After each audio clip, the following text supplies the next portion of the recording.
Pero ahora me enseña que tenemos en línea, te cuento que tenemos un arquitecto, pero que no es profesor de arquitectura, es profesor regular por concurso de diseño gráfico, titular de la materia tipografía y morfología de esa carrera, director de la maestría de diseño y comunicación, DICOM, ha dictado seminarios y posgrados, workshops en Ecuador, Colombia, España, tiene experiencia vasta y así le damos la bienvenida a esta noche de entrega al profesor Enrique Longinetti. Muy buenas noches, profesor, ¿cómo lo encuentra? Buenas noches, ¿cómo están? Bien, aquí estamos arrancando este programa 21 previo a las inscripciones y tenemos un montón de oyentes que están deseosos por inscribirse con los nervios de último momento y le estamos dando la posibilidad a distintos profesores para que cuenten un poquito cómo es su cátedra, cómo son sus materias. Usted es profesor de la materia morfología y tipografía, ¿verdad? Sí, exactamente, de tipografía 1 y 2, y morfología 1 y 2. Son dos materias atípicas en la facultad, pues son materias anuales. Diseño gráfico es la única carrera que tiene 3 materias anuales proyectuales, ¿no? Que son diseño, tipografía y morfología.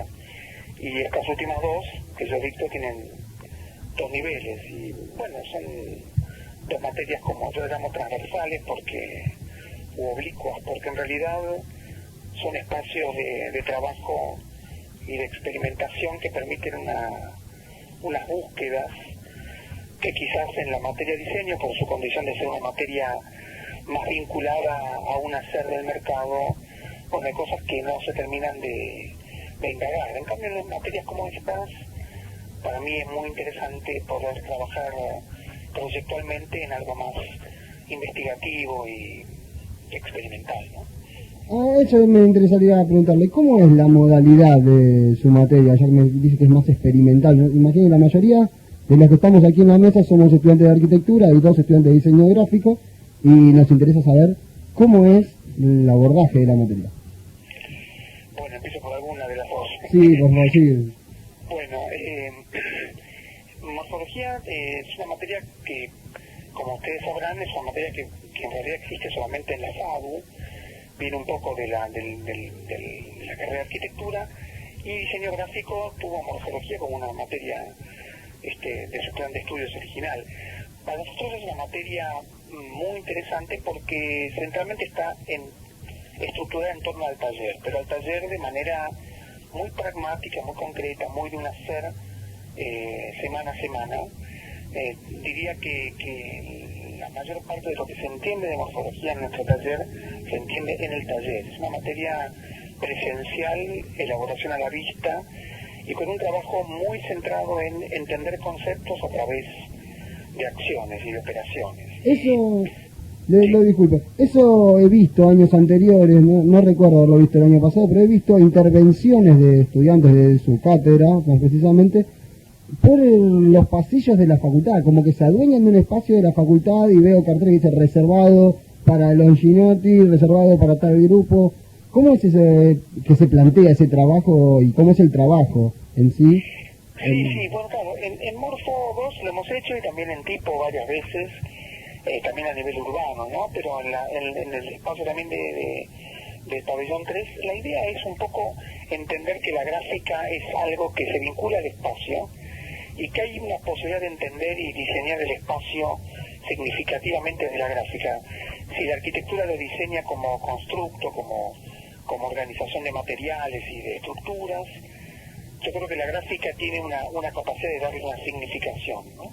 Entonces, en ese sentido, la idea es trabajar con los alumnos en una manera de meterse sígnicamente en el espacio, poder alterarlo, cambiarlo, volverlo simbólico, darle otro sentido, incorporarle textos, ponerlo en relación con un espectador y volverlo comunicacional, diríamos, ¿no?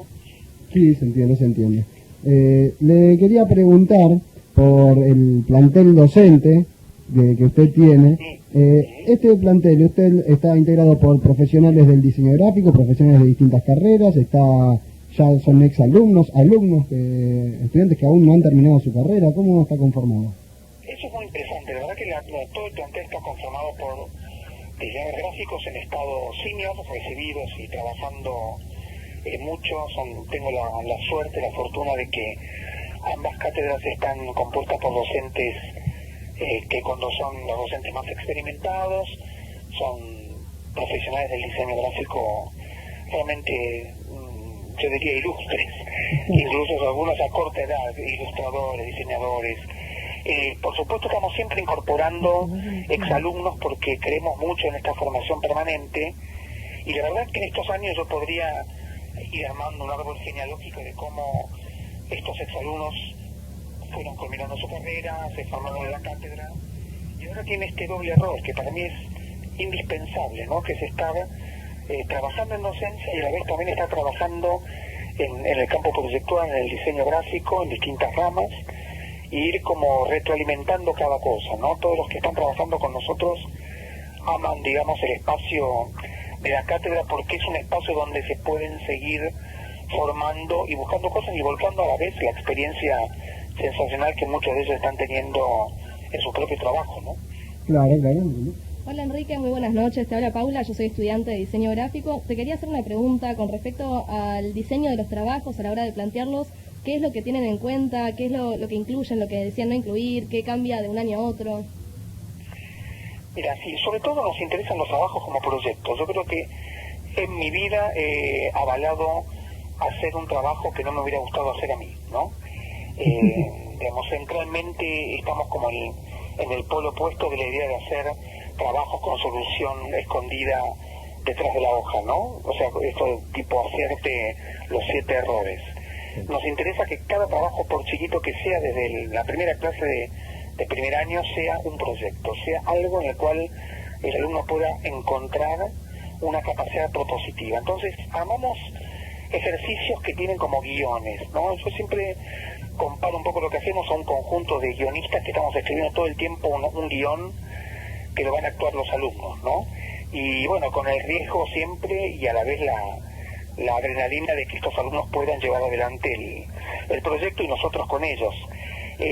Cambiamos bastante todos los años, cambiamos el orden de los ejercicios, cambiamos el ángulo, el enfoque, pero nos interesa sobre todo que cada temática, cada concepto ancle y se encarne en un proyecto. A veces es muy chiquito, son 2 clases, a veces puede llevar 4 o 6, es muy intensivo también, pero todo el tiempo la idea es que el alumno se reencuentre a sí mismo y un detalle, le guste guardar esa entrega por muchos años, ¿no? Que ese es un detalle para mí revelador, ¿no? ¿Qué hace uno con la entrega cuando termina el año?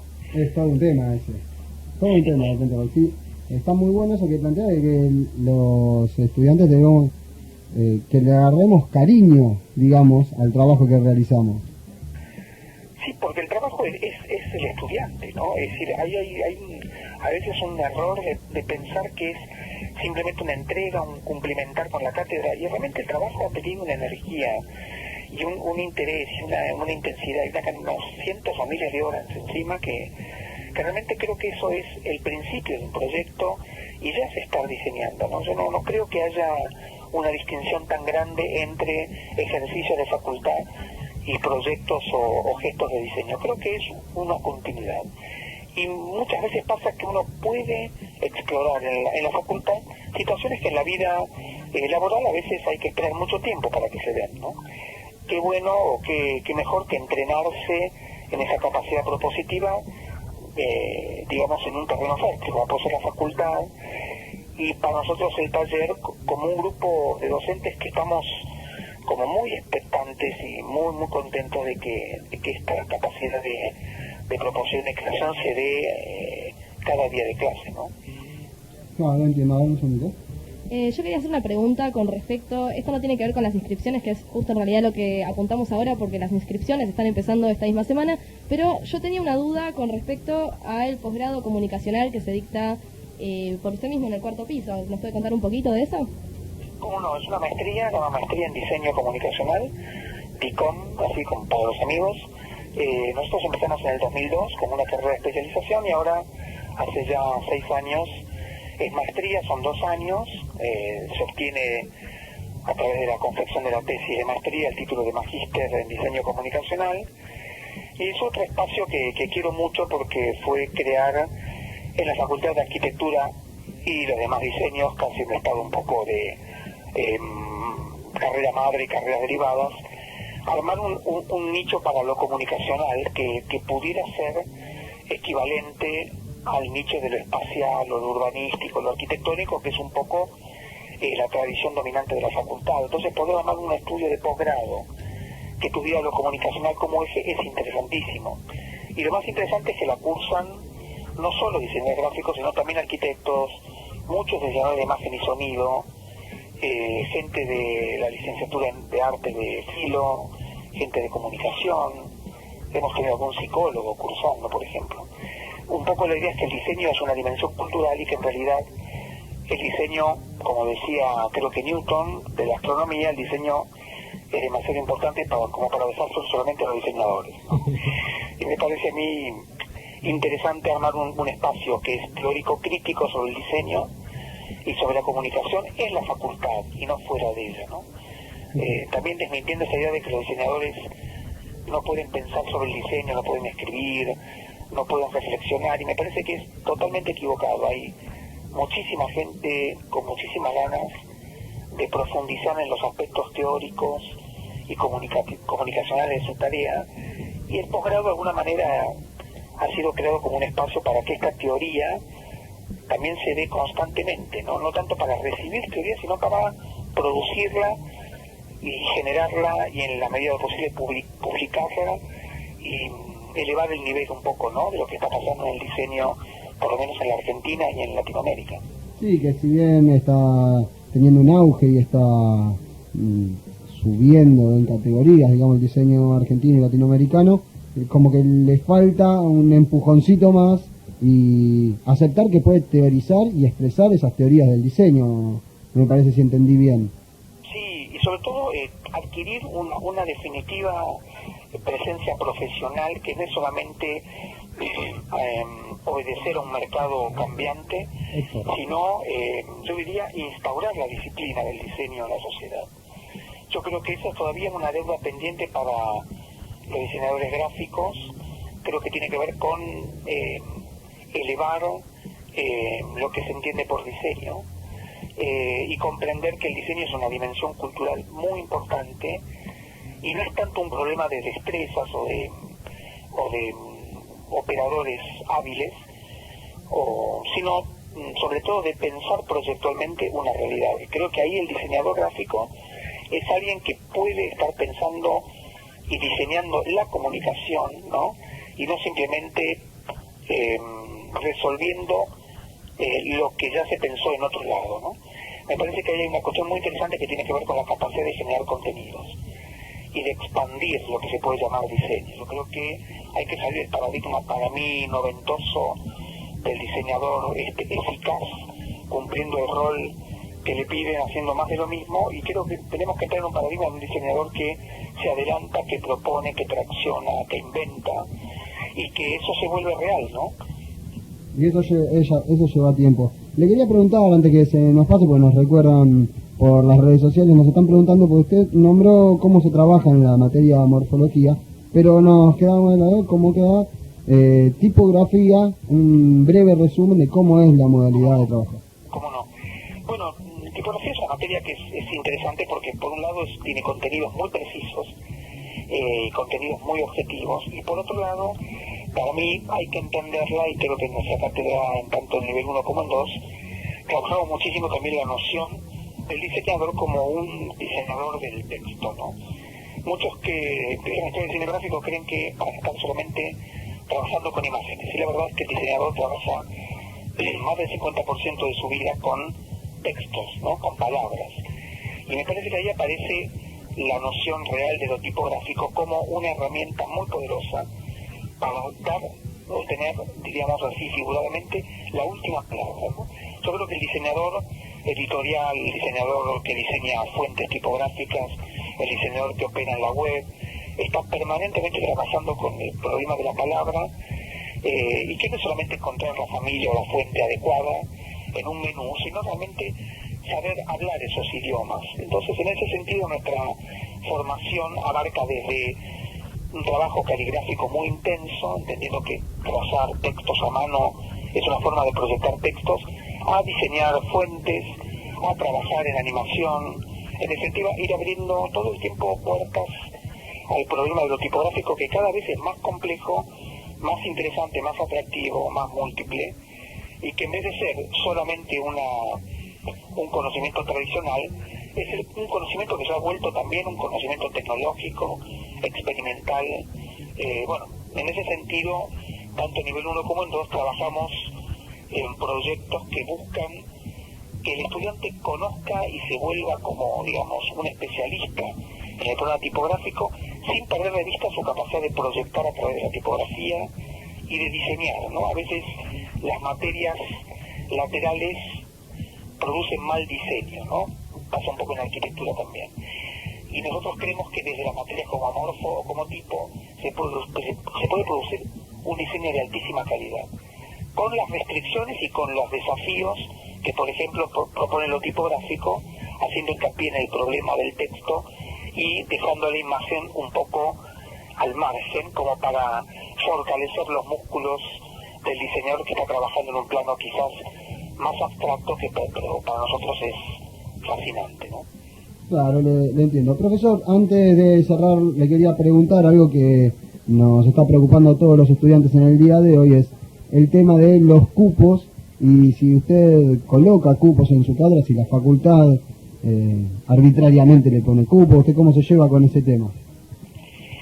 Es un tema que ha tenido varias etapas en la carrera. Nosotros en los últimos años, los titulares de cátedra más o menos acordamos entre nosotros avisar cuáles son nuestros números apetecibles de alumnos, digamos, ¿no?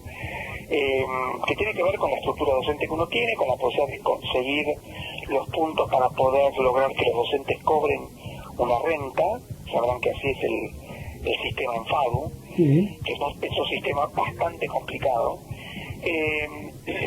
De alguna manera eso más o menos se verifica. Yo sinceramente no conozco bien cómo es el sistema de inscripción actual, que es el SU-Guaraní, pero que para lo que tiene que ver con cupos y con opción de cátedra no funciona, se diría, perfectamente bien. Pero en general hay cierto acuerdo, por lo menos en el área de tipo y de morfo, de proponer una escala de cátedra antes de que comiencen las inscripciones, como para estar medianamente de acuerdo, ¿no? Claro. La pregunta más puntualmente, que nos están llegando un montón, es, ustedes ya tienen acordado cuál es el cupo que tiene su cátedra, porque a veces salta un cupo que no es el que pusieron ustedes, por ejemplo, dicen, no, me saltó en Ciudad Guaraní que tengo 47 inscritos, ya no hay más cupo en tal cátedra, no puede ser. Ustedes, ¿hasta qué cantidad de alumnos tiene el plantel de docentes formados y capacitados y pueda poder impartir clases tranquilamente? ¿Cuál es el número? Y mira, qué sé yo, no lo tengo exactamente, pero te puedo decir que en morfología 1 son 250, 260 alumnos, en morfología 2 estamos hablando de 180, 190 alumnos, a lo mejor los tiramos a 200, en tipo 1 estamos en más de 250, por ser 270, y en tipo 2 también, digamos, ¿no? En más o menos 270, 280 alumnos. O sea que es un cupo de mediano a grande, qué sé yo.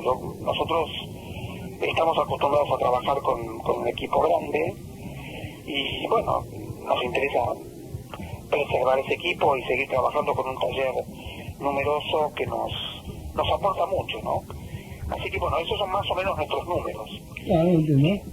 A veces ha pasado que los hombres dicen, no, me quería anotar a tal hora y no había más cupo, ¿no? A veces no entendemos bien cómo es ese funcionamiento, pero desconozco el funcionamiento fino del sistema, ¿no? Sí, también.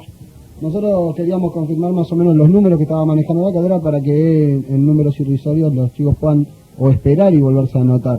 Le agradecemos muchísimo por la comunicación. Ahora lo paso con producción y le mando un abrazo grande a Enrique Longinotti, que acaba de dejarnos un gran profesor de la facultad, con muchísimos años de experiencia, por lo que nos contaba, con un plantel docente de la puta madre para las dos materias que tiene. Sí, no, se sabe, la verdad que cuando uno entra a Longinotti es o sea, es una decisión que hay que tomar importante, porque es una experiencia muy demandante, pero es como un poco de amor-odio. Uno descubre mucho de sí mismo, pero lo vas a sufrir también un poco.